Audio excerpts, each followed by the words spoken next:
Hello and welcome to the 1/106 of a second podcast. This episode we're looking at street photography, and I've done a few street images while I've been out and about, but I've never done a dedicated street photography session. And this is something I've really wanted to do, and I really would like to start doing more street photography. Like anyone, doing street photography fills me with a little bit of apprehension, but a few weeks ago I got up, I went out and I did some street photography. And while I was out in the field, I recorded some of my thoughts, and you can hear those in a moment. So I'm going to put some of the images up on the Instagram page, which I will put a link in the description for, so you can access the Instagram page. So here we go. Here are my thoughts on street photography.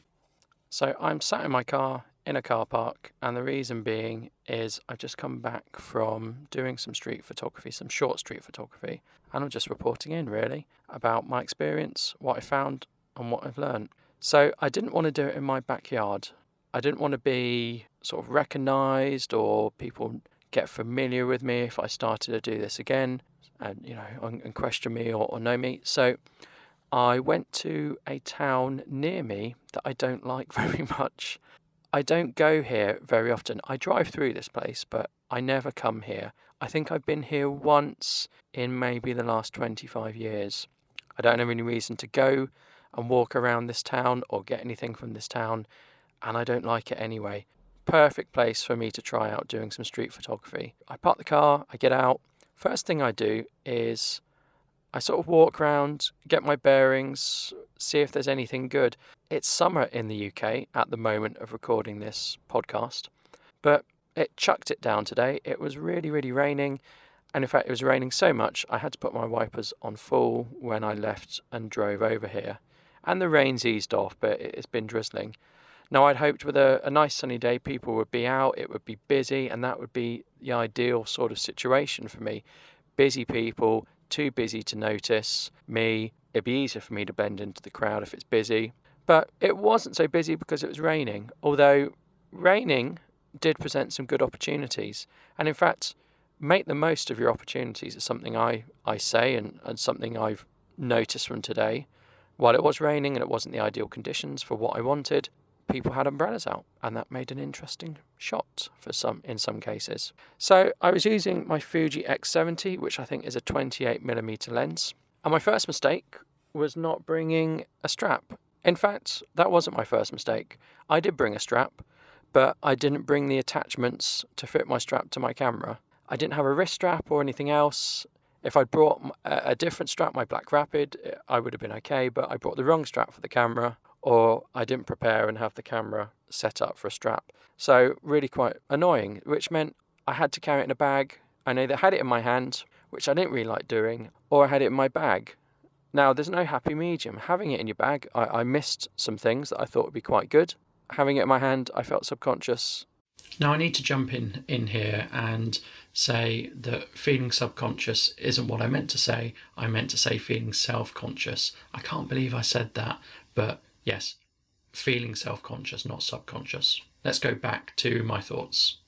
And not as confident as I should have been. So next time, I'm definitely bringing a strap. It has to have a strap. Second thing, I put it in auto setting. So I shot in aperture priority f4 using auto ISO. I think when I started, my auto ISO was set so that the minimum shutter speed was 1/60th of a second. And a lot of my shots were at 1/60th of a second. Now, when I started, I was walking around and I wanted to keep moving. So I'd lift my camera up, snap, and keep going. I probably got blurry images from that. The way I started, when I first started this, was I was walking around and I would walk parallel to something, hold my camera up, and take a side shot. Not looking at the screen, not looking at the subject. I'm probably not going to have a high success rate with that. Later, I started to sort of do this fake pose of I stopped to take a picture of a building, and I actually intended to capture the person walking through. But I would sort of make out I was taking a picture of this building and they were just walking through. So it gave me more time to compose my shots. Isn't it always the way sometimes that you want to take a picture of a building and people are milling about, or people walk in the way, or you've got to wait? When I wanted to take a picture of a person, they deliberately walked around to not spoil the shot they thought I was taking. Isn't that typical? So I stopped, had a quick review of my photos, and I changed the auto ISO so that it was 125th of a second. So I'm shooting in daylight, all overcast, drizzly. It's the UK, so what would anyone else expect? And so I was getting a higher shutter speed. I was at f4, so I was quite happy. I turned on touch focus, but I actually didn't use touch focus. Touch focus on my Fuji X70 is where you touch wherever you want on the touchscreen and it will focus and take a shot. I turned that on, but today I didn't have the confidence to use it. I had heard that a really good idea is to sort of find the scene you want and wait for someone to walk into it. I completely agree, but I didn't do that today because it was raining and I was conscious of standing around in the rain, getting wet and looking a bit creepy in all honesty, which is something I want to avoid. So I'm having a look at my images. I'm quite happy with them for the first go. One thing I found was there was a mirror in one of the shops, and that was quite good because I could take shots of the mirror and get people from a different angle. So I'm quite happy with what I've got. A lot of them, when I was sort of doing this shooting from the hip thing, those haven't worked, and even at 1/60th of a second, well, not surprisingly, at 1/60th of a second, they've been blurry because people have been walking to me and I've been walking. To stop and take a picture, I think, would probably make it obvious, which I don't want to do. But yeah, I'm quite happy with some of these. Some of these are dreadful, don't get me wrong, particularly the early ones where I'm shooting from the hip, but some of them I'm quite happy with. So we had a market in this town, and I got some good images around the market. Again, you've got to try and catch people not noticing you. I'm fairly tall. I was wearing a big, bright red coat, or a raincoat to keep the rain off me. So yeah, people were going to probably notice me holding a camera out. I didn't take my DSLR out. I took my small Fuji and it works really well. I was conscious that with a 28mm equivalent lens I'd have to get quite close to people, but you know what? It worked out okay. I'm quite happy. I've got some shots I'm really, really pleased with for my first go at street photography. So there's some with people have an umbrella up. There's this one of Bingo, which doesn't have anyone in, but as a scene, I think it says a lot. It would have been, I was hoping someone would walk under and it'd be like, bingo, say something about them finding something out or something they thought, but no one walked under. So what tips can I pass on from today's adventure, today's trial? First of all, you need to get a lay of the land. You need to walk around before you take anything. You need to see where the busy areas are. I want to know I'm not going to walk into an area where there's a potential danger, or I don't want to be taking pictures in an area where unwittingly known to me there's a group of children, or it's a sensitive area. I think sort of getting the lay of the land, getting to know your area before you start is a good idea. Planning your route, knowing where you can stop, fairly important. When I was out because it was raining, so I didn't want to be stopping somewhere and get my camera wet. As I came out the car park, I walked, there's that particular cafe brand I like to go in.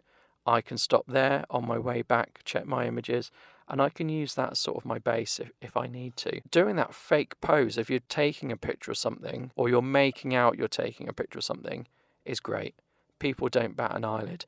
People walk into your frame. Sometimes they walk around it. Oh well. But that sort of tactic worked really well, and I didn't feel bad doing it. I felt quite confident doing that. What else would I tell you? Give it a go. Just get out there and give it a try. One thing I did think of was I could use my smartphone and maybe I could pretend I was taking a selfie, but I didn't do that. I was quite happy with that.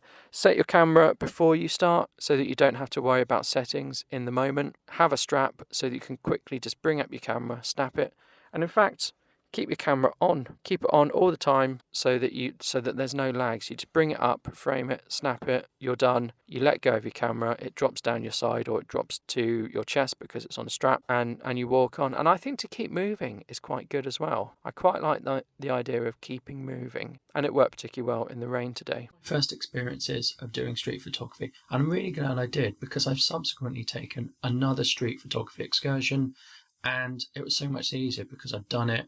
I was experienced, I knew what to do, I knew what to bring, and I got some really good images that I was really pleased with.